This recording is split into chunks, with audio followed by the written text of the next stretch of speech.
Welcome, everybody. Thank you so much for joining us today.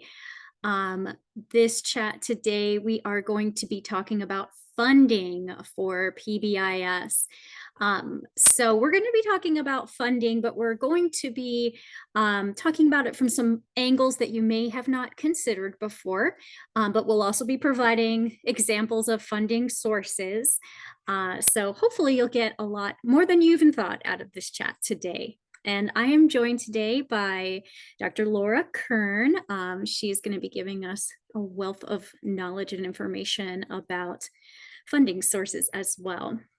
So first thing we're going to do, I put in the chat a link to the handouts for today because we'll be giving you some ideas with resources, and we want you to be able to click on them and find what you need from them. So in our handout for today, you'll find the links to the things that we discuss. The first angle of funding that we're going to begin with is the kind of the why of PBIS and funding PBIS. Because part of funding PBIS is building support for PBIS and expanding that understanding of not only the great things that PBIS does for student outcomes, but also thinking about it from that monetary perspective, how it can bring monetary benefit to our school and our district. So Laura is going to walk us through some of the evidence that exists for the costs and benefits of PBIS. We're also going to discuss the what of PBIS funding. So we're going to start to branch out from thinking about those short-term needs that we have, for like stocking our stores and funding our big events that we have. Those are important things to consider, and we definitely need funds for those, but we also want to think about funding in ways that allow us to sustain PBIS for that long term. So we're going to dive into ways that we can creatively seek out funds by integrating PBIS into some of our other behavioral initiatives. And then we'll look at some of the funding sources that you may or may not have considered and some tools to help get you started looking for those funding opportunities. So that is our chat in a nutshell. And so we like to start with that sort of grounding in our implementation planning. When we're thinking about funding is a critical piece to that implementation plan. So at the district and the school level, funding and alignment to other initiatives, those are considered key implementation drivers. And when we're at that really beginning stage, just getting ready, this is where we might start searching for some of those funding ideas and ways to integrate and align PBIS with other things that we already have going on. And then as we begin to develop more capacity for PBIS, we'll want to start thinking about securing that funding for more long-term funding and alignment opportunities, long-term planning.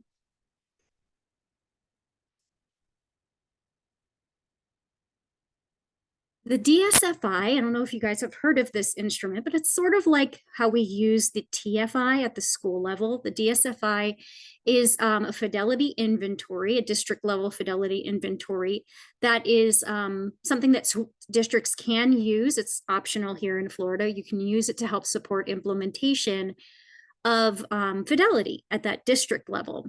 So one of the sections you'll see as part of the DSFI is about funding and alignment. So I just wanted to pull this one question for us to just sort of start to think about at the district or at the school level. Is this part of our implementation planning?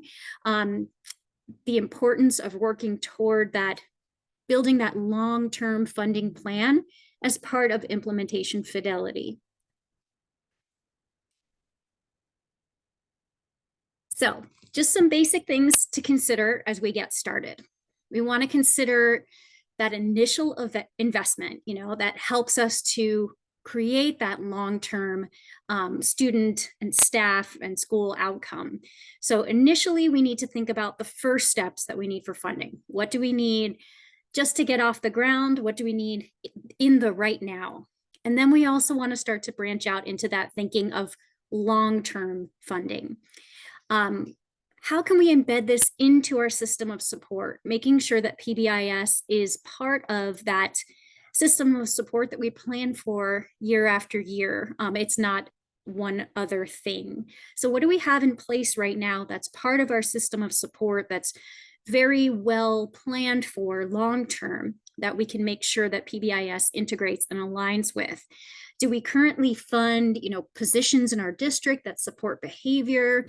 Do we currently have curriculum we use to teach behavior? How can we start to think about PBIS as being integrated into that system rather than another thing, when we know that really it's all part of that same system? So how can we build on that existing system? And then measuring ongoing implementation and impact, because we need to make sure that what we're doing is worth it. And so the first thing we look at is that fidelity. Are things being done with fidelity? Are we getting the outcomes that we want for students, for staff, in a variety of settings? And we may not have thought of this before, but does it lead to cost savings? And so Laura's going to dive into some of those issues so we can start to think in terms of cost savings when we're thinking about that impact. And then the last piece is planning ahead. So what are the pieces that we need to invest in long term? What do we need to do in order to see sustained impact long term? And then thinking about that in terms of professional development, so the things that we offer in terms of trainings, but also coaching that we need right now and that we need into the future. So I'm going to hand it over to Laura to talk a little bit more about those costs of PBIS. Sure. So when Betsy and I got together and we're thinking about like, what can we cover with funding? We had kind of like buckets, like, we think about the funding and we're going to get to it later of different sources of funding, especially for the school level. But we also think about like economic benefits, like, is PBIS getting us anything, or is it worth it for schools to do this investment? There's been a couple studies that have looked at like this cost benefit analysis, which is basically they do this analysis with stats and all that stuff, and they determine what are the actual costs of implementation and then what are the benefits. So we're going to go just briefly through 3 or 4 studies just to highlight some of what their findings were. If this is something you're interested in on knowing more about the research or reading it, reach out to your Florida PBIS contact person and we can get you the articles and you can go crazy reading all the details. But just for a little bit of background. So there were a bunch of studies done, especially in the area of Maryland, which does statewide implementation of PBIS. And they looked at 77 elementary and secondary schools for the core ingredients, and it's listed there. They found that the 2 main costs are training and management, that their tier 1 average cost per school was $53,216. The average cost per student was $90, which when you see that first, you're like, oh my gosh, that's a lot. But again, we're going to get to some of the benefits. Next slide. They also looked at, if you looked at coaching, so they looked at coaching logs and what was their cost for coaching, and about $8,000, and cost of the personnel to do the coaching was about $3,000 per student. Next slide. When they looked at the costs across districts and states, etc., that kind of lowered the cost a little bit. So the cost per student was $48 compared to the $90 when they were looking at the district. And then the cost per year went down to $27,000. So to me, that kind of suggests that the power of working with districts and schools, the districts can help support and lower those costs for the students. Next slide.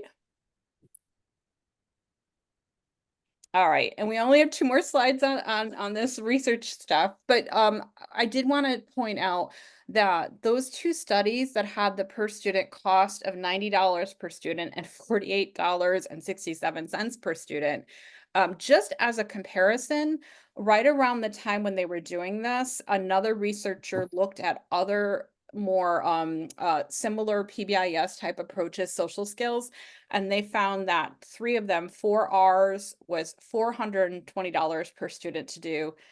Second step was $390 per student, and responsive classrooms was $900 per student. So just to get a comparison, because when I see the 90 and 48, I'm like, wow, that's a huge amount. But when we start looking at other interventions, you actually find that it actually is a little bit more cost effective.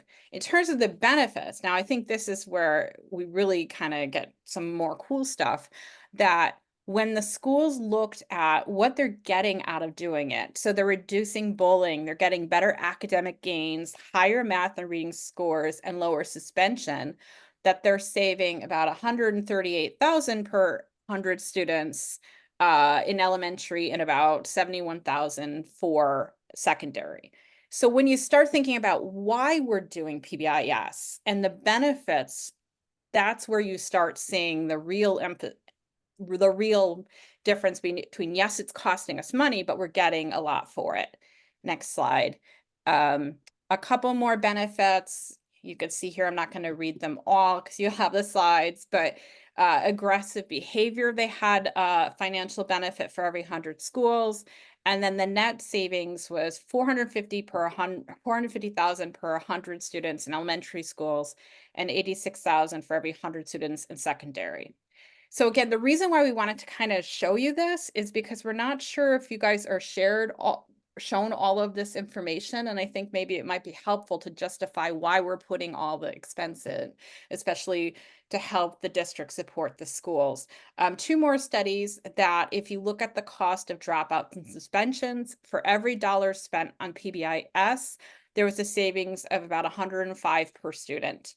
And then in Massachusetts, they were working with a high needs district and found for every dollar spent, they saved $20 from the cost of if they had to do out of district placements. Again, just some of those benefits. And so here in Florida, each year our program, our project surveys our district coordinators, our DCs, to look at how much time they spend doing different components of their job. So that helps us to look at the current needs and the ways in which we can provide support. So one thing that we've noticed is that over the past 2 years, our DCs are reporting a pretty big increase in the amount of time that they're spending obtaining funding for PBIS. So what that tells us is that at least in this past year, this was an area of increased priorities for DCs, and makes me think that probably an area of increased priority for schools. So we wanted to give you an opportunity to talk about what this looks like for you in your role. So in the chat, we just wanted to touch base with you guys, and you can feel free to unmute as well if you'd rather just talk aloud. How much time do you think you're currently spending on obtaining funding? I'll give you a chance to respond in the chat.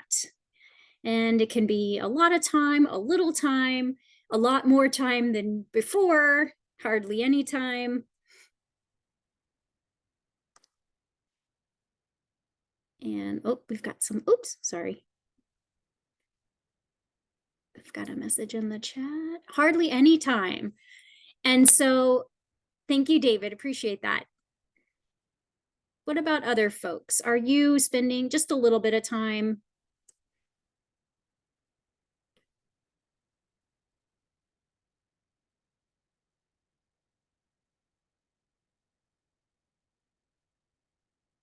I'm new in my role this year, but starting to think about how I can support schools with this. Thank you.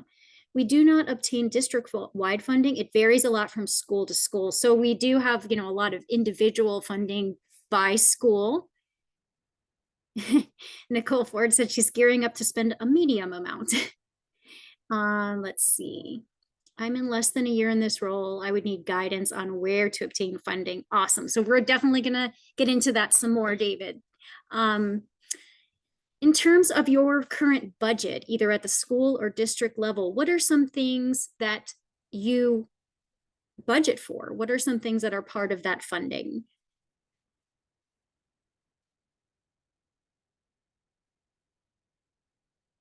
Typically, we have a grant that helps us, so it's not hard. However, we have heard no news about the grant this year.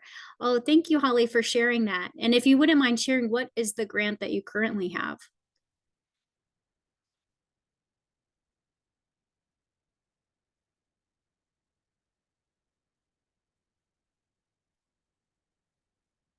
Players grant. Oh, that's one I haven't even heard of. Thank you very much for sharing that. So as Holly elaborated on a little bit, there are so many grants out there that it does just take some digging. And that's a local grant to her area. Francine said grant money is used for training district staff so we can train our schools. Perfect. So thank you guys so much for sharing. And I just wanted to share a couple more of those considerations when we're thinking about budgeting considerations. So at the school level, sometimes we just think about those recognition systems and reinforcers, which is definitely something that we want to have in the budget, but we also want to think about other components. Training of teams, training of coaches, stipend, travel, substitute coverage, having a meeting space, materials, things like signage, reinforcement systems. Those are all part of that, those considerations of things that we can spend our money on. In terms of cost for a trainer here in Florida, you guys have us, and we are no cost to you as a district. So that does help to offset some of the cost of PBIS for us here in Florida. I did see some more in the chat. Let me just look real quick. In the past, we used some of our district budget toward PD, fidgets, reinforcers, and flexible seating. Awesome. Thank you. And here are just a couple more examples of what that budget could look like. So in thinking about that initial implementation, this is a budget for about 15 schools. And so they worked out all the components of who would need to be trained, those initial implementation activities, not just the cost of the trainer, but also the cost of having those folks leaving the building for the day, having that ongoing coaching piece monthly, having the data system as well. And they had a column with unanticipated costs, which I think is really important too if you're working out a budget, that you think about the things that could happen. This is a budget that's a little bit more scaled up with more schools involved where they have their implementation activities. And then they talk also about the not only what happens in that first year, but also that second year. So really planning ahead for a longer amount of time. And Laura, did you want to talk about this one here? Yeah, and just to note on the other one, I think that when they did that, it's dated, it's 2012, the last two. There is a PDF you can download, and we put in links throughout that might help you think through some of that cost of it. But they found that as they scaled up and added more schools, the cost went down a little bit. So that was something that was interesting, that you would think that you add more schools, you would add that, but because you have decent district capacity, et cetera, it actually was okay to scale up a little bit with the costs. Just something to to keep in mind, and to go back and read that material. This is just an example from that district practice guide, the DSFI. The PBIS Center came out with a new guide on how to do some action planning if you use that district assessment. And one of the areas that we had shown you was funding was something to think about. And they have different links within there specifically on funding and alignment. And then this is just an example of them. And again, it just shows that when you're thinking about funding, you really want to break down the costs to get a true sense of what you would need in order, if you were going for a grant or if you were asking for funding, what do you actually need to do, and how would you start meeting those needs, and where could you get the funds for those different needs?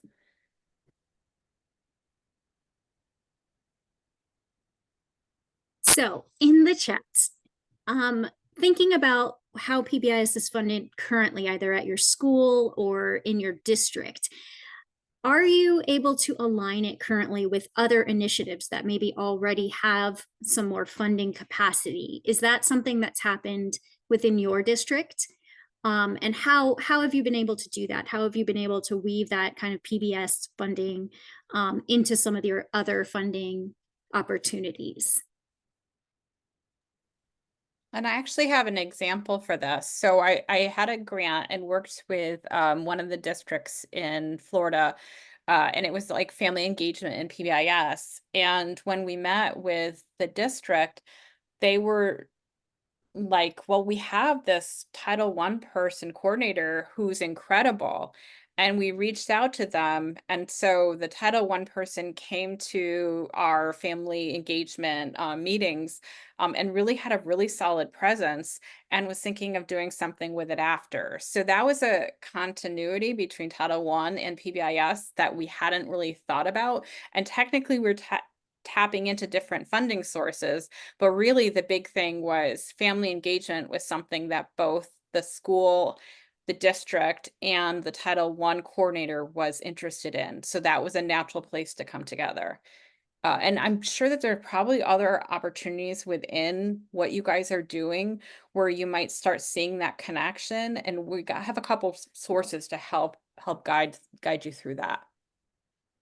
Oh, and we actually have someone in the chat that says they do have a grant in their district that includes PBIS, attendance, and other areas of need within our county.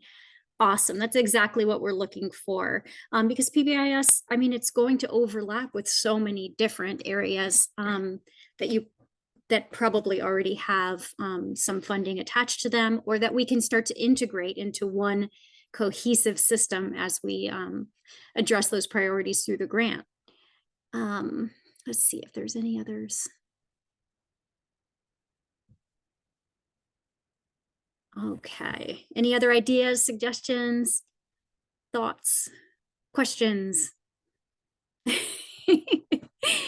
Okay, so for this next one, just thinking a little bit more about the places we can look in order to find funding. So we have the sources that we typically think about, like IDEA, ESSA. We've seen a number of schools receive funding through ESSA. That's the Every Student Succeeds Act. We have foundations and community grants, and somebody gave an example of one of those local grants in the chat, and I'll have some more for you toward the end of some of those foundations and grants that you may not have thought about tapping into. If other folks want to talk in the chat about things that they have reached out to in terms of foundations or community grants that have been successful sources of funding, please feel free to share in the chat. And then, of course, we have local fundraising, and we'll talk a little bit more about that in just a few minutes.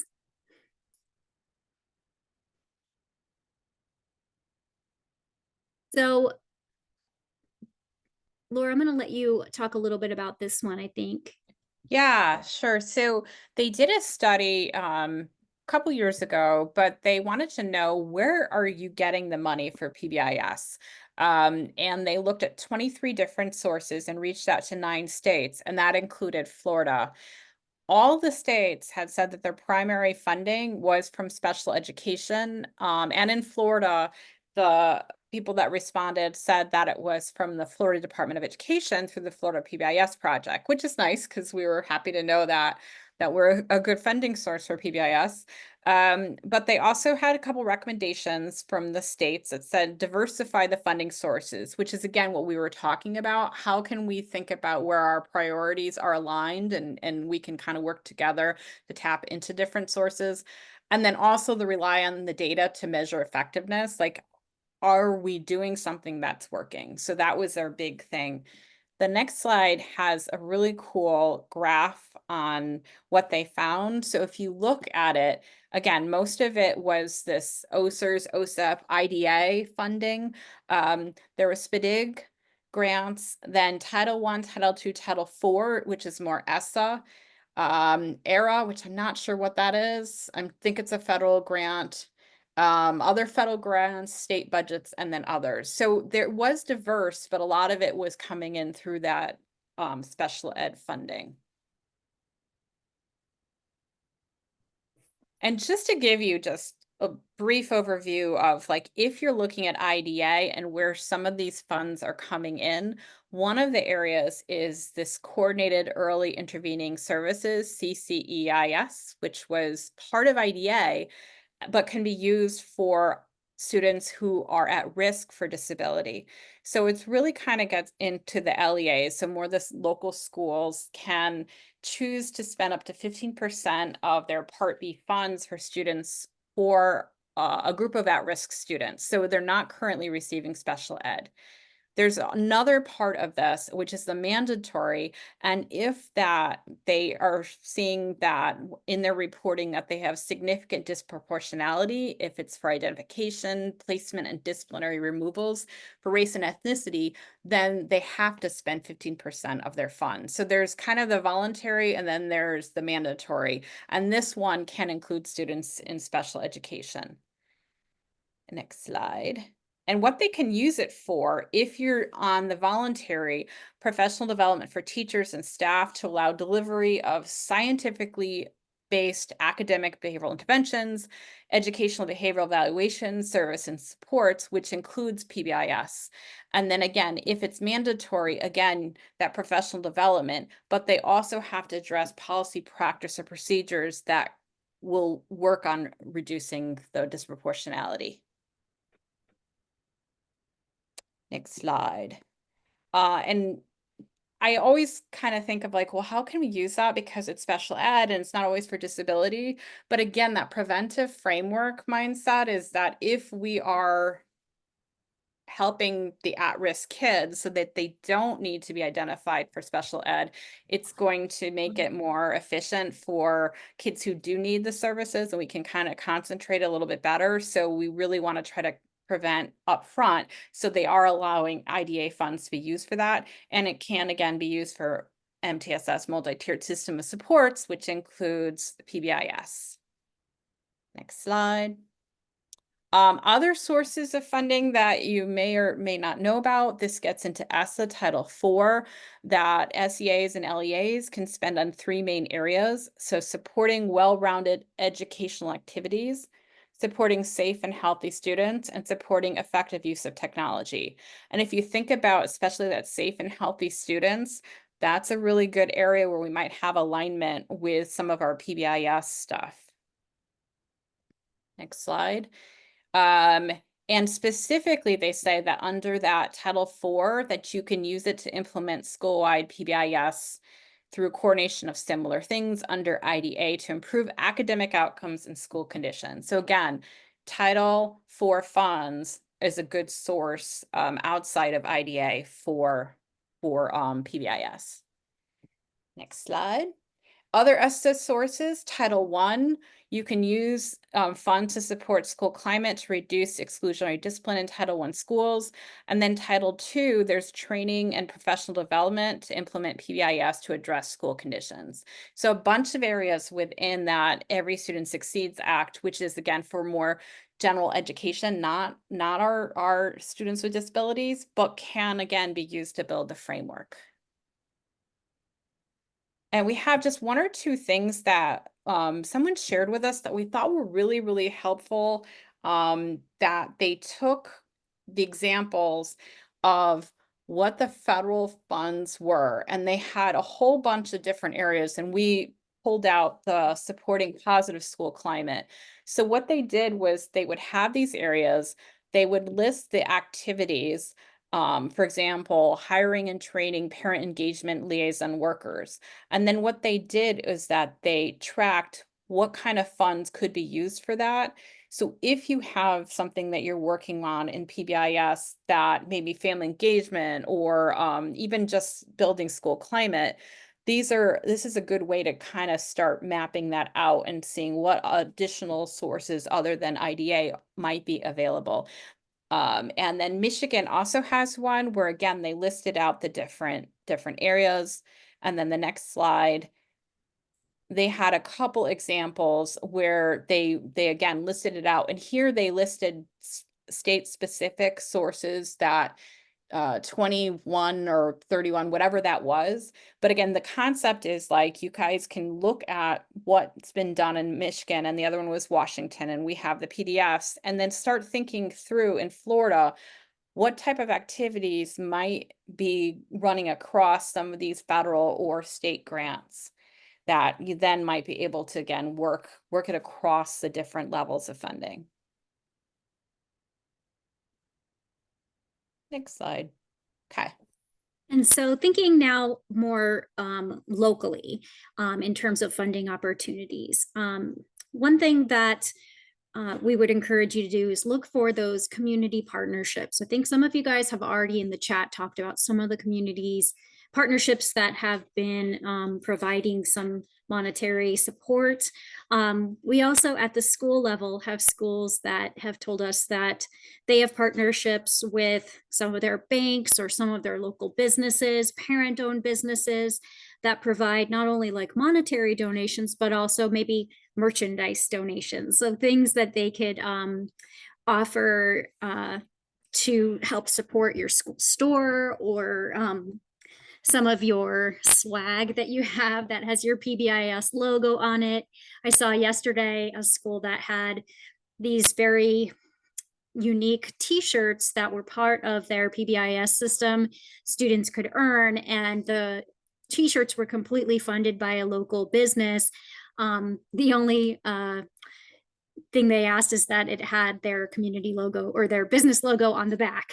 So it was an advertisement for the business, but it also gave the schools a pretty cool shirt that they could have for free to give to students that was part of their reinforcement system. We've also had schools reach out to local branches of some of those larger companies. It does take some legwork at first, but if you have somebody that's good at that sort of thing, I would recruit them to your PBIS team. It just takes that knack for knowing how to construct those letters of requests for those large companies and some footwork to get in there and talk to people. A lot of those large companies have a certain budget that they can allocate to philanthropy, and particularly to working with schools. So consider looking at some of those businesses around you. I think I was talking to one school yesterday that said that they had raised something like $9,000 from doing, that legwork and going out to some of those local businesses. Also consider working with local media, TV, radio, newspapers, sharing information about PBIS and its impact, but also letting folks know how they can be of help. And somebody asked in the chat if we have sample letters, and I believe that we actually do have some sample letters in our materials for schools to use, or at least districts to use. So I will see what I can find for you. I know that in our district coordinator resources, like our coaching materials, I think we may have some. I'll have to check with Stephanie. She would definitely know. Stephanie, if you're listening, we're looking for templates of letters that, to reach out for support to local businesses. Another thing is fundraisers. So I have seen some very, very creative ideas out there in terms of fundraising opportunities. We have some listed here. Using concession sales at some of your sporting events as a way to raise some funds, car washes, bake sales. Creating an Amazon wish list for your school store, your PBIS store. I even have seen people or schools create, they have their pamphlet that tells families what PBIS is and gives them some information about the expectations. And on the bottom, it has like a little QR code for their Amazon wish list for the school store. So it's a way to incorporate that into your information about PBIS, getting that information out there. I've also seen schools use the proceeds from their vending machines as part of their funding at the school level. And then, of course, things like auctions are popular. I also heard one recently. They had a bingo event, and evidently bingo is very popular, but also a little rowdy. So be warned if you do a bingo event. What else? Are there any other fundraising ideas that you guys have heard of that have been a big success for your schools?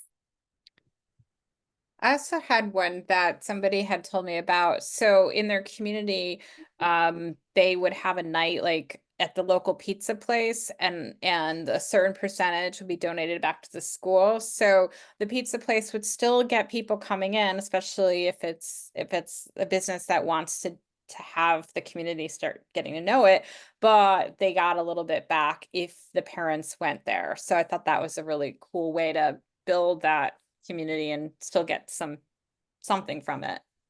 Oh, we've got some good ones in the chat too. So Texas Roadhouse is one of the restaurants that will do that. They'll give a portion back if you have a fundraising night. Rebecca Fletcher said, when I worked at a school, we had a partnership with our local Elks Lodge, and they funded the entire school store. Oh, that is so good. And I never thought to use the Elks Lodge. That is a really great idea. Stephanie Martinez from our project said there's a sample letter for funding in the new DC orientation.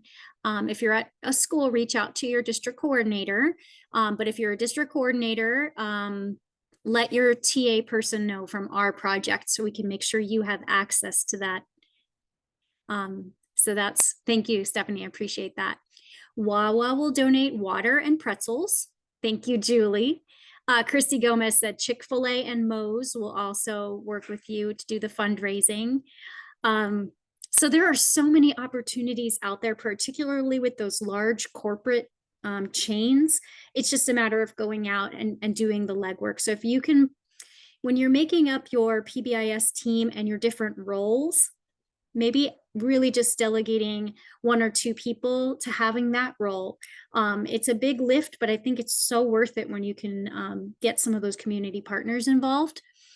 Stephanie also said Culver's and Mod Pizza. I've never heard of Mod Pizza, but I'll have to try it. Brooke Curtis said, we had a PBIS team member at our school who was responsible for that. Yes, exactly. So designating somebody if they like that, doing that.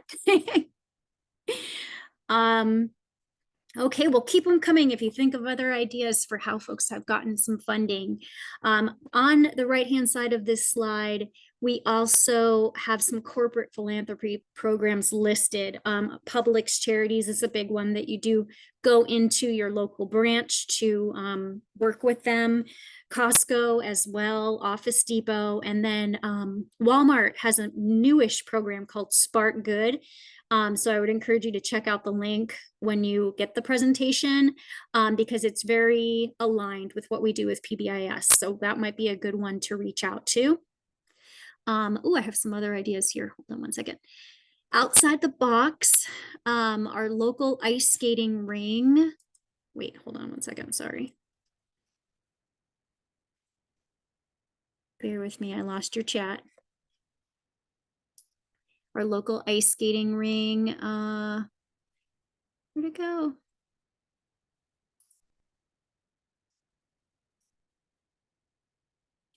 And one of those jumpy places did fundraisers as well. That's perfect. Local skate station will do the same. Urban Air. Okay, so that's great. And also like maybe a fun way to connect parents with what PBIS is. If you have somebody at the event that's there that can talk about the expectations and what PBIS does. So you're not only raising money, you're also building awareness for PBIS. I love it. Thank you guys. And so then we have some other educational grants listed here. We had some that were in the chat as well that were more of those local grants. But if you look at the National Education Association Foundation, there's a number of grants in there. There's also one called Choose Kindness Foundation, which is a newish one, but also has opportunities for educational institutions, very aligned with PBIS and what we do. as well as Donors Choose. I've seen a lot of schools use Donors Choose and have pretty good outcomes in terms of funding through that. And let me see 1 second here. We've got Jason, dress down days or jeans days. Yep. Using the funds from those dress down days to help support PBIS. And we have a note from the AI asking us if we're still here. Yes, we are still here. Lastly, your district grant office may have some ideas about grants that would work for your school. So definitely take a look at what options are available through your district grants office. School improvement funds is a big one. I've seen a lot of schools use their SAC committees, their SAC meetings to look into funding for PBIS through those SAC funds, as well as PTA, PTO, big supporters of PBIS, not only monetarily, but sometimes also can help us with those big events and having resources in terms of people to man the events that we do or the stores. And Stephanie had another one here, Penny Wars fundraising. Can you talk about that one? Sure, I put the link in there. Basically, what it Thank is you. each grade level has a jar with their grade level on it, and you want to have pennies. And so you put a penny in, you get a point. Then if people put things like nickels or dimes or quarter, then you lose points based on it. And then the class that has the most points at the end gets something like the teachers get a pie in the face, or you tape them to the wall, or whatever the thing is. So the goal is um, to only have pennies in there, but when you get those other, change in there, it moves the points around. So there's a link that explains it as well. Awesome. Thank you so much for putting that in there. And so just any other ideas that you have, any other sources that you've used for PBIS funds, any other organizations, parent or community that you've used, feel free to let us know in the chat.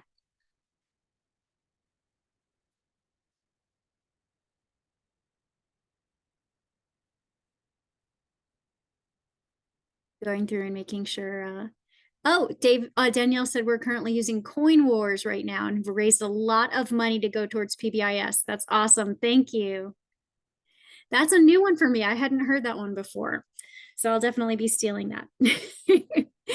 And the one I heard recently with having the QR codes for the Amazon wish list, I thought that was a pretty clever one as well. And then I just wanted to just really reiterate again, funds for PBIS are great to have to fund those, events and stores, but we also want to think about those bigger ticket items of sustaining PBIS. So like making sure that we have the data systems that we want to use. I know a lot of schools have started spending a lot of money on electronic reinforcement systems, thinking about coaching and personnel resources. So keep those in mind as well when we're thinking about PBIS funding. Stephanie says, a school in Monroe does pictures for fun events. They buy themed backdrops and charge money for a picture. Oh, that's great. So you could do like a little selfie station or like offer to have photographs of people printed so they can raise money. That's great. I love that. Okay. Going on to our next slide. So this is our references, and I didn't know if you wanted to talk a little bit about this one, Laura. No, just if anyone does want to dig deeper in that, just to let us know and we can get you more information and the articles, etc. if you want to read and find out more about those specific numbers if you want to justify why it's important to keep PBIS going. Thank you so much for including those in there. One other thing that I thought about, so a lot of times schools will spend money on those school store items that are very small, little trinkets and fidgets and things like that. And I've heard a number of times that those work really well with our younger students, but sometimes our older students want to see bigger prizes and things like that. So when you're looking at that funding, making sure that you're aligning what you're purchasing to the things that students are indicating that they would like to have. So if you're buying those bigger ticket items that cost more, you may be able to offset that cost by, rather than having them in a school store, having some sort of raffle for those items. So they're big ticket items, so having the opportunity to maybe get them can sometimes be just as enticing for those older students as going in and picking out the small trinkets in the store. That was one that I heard recently from one of my high schools. And Francine said, one of our schools has a partnership with a local women's group. They've organized an iPhone drive, collecting used phones and cleaning them, and the phones are used in drawings. High school kids use their PBIS points for raffle tickets. Oh my gosh, we were thinking like almost along the same lines. Thanks, Francine. So yeah, just again, making sure that we're aligning what we're purchasing with what our needs are. And part of that is doing those needs assessments of students to see what they would like to work for. And Android phones. I don't know, Julie, you might be on your own on that one. No, I'm just kidding. So yeah, I think any kind of phone would be beneficial to students. So any other thoughts? Feel free to let us know in the chat. This is our contact information for the project. And so again, if you're looking for some things that we talked about today or not sure about, feel free to reach out to your district coordinator if you're a school, or reach out to your technical assistance provider here at the project if you're a district coordinator. And I am going to also put up the poll for today. While I'm doing that, Laura, do you have any other thoughts, ideas, words of wisdom? No, but I always love to see what people come up with in the chat because they're always so creative. So I always learn something doing these chats, which is cool. Thank you. Yeah, I think I'm going to take the chat items and the ideas that were in there and add them to our notes in the live binder. Do you guys see the poll?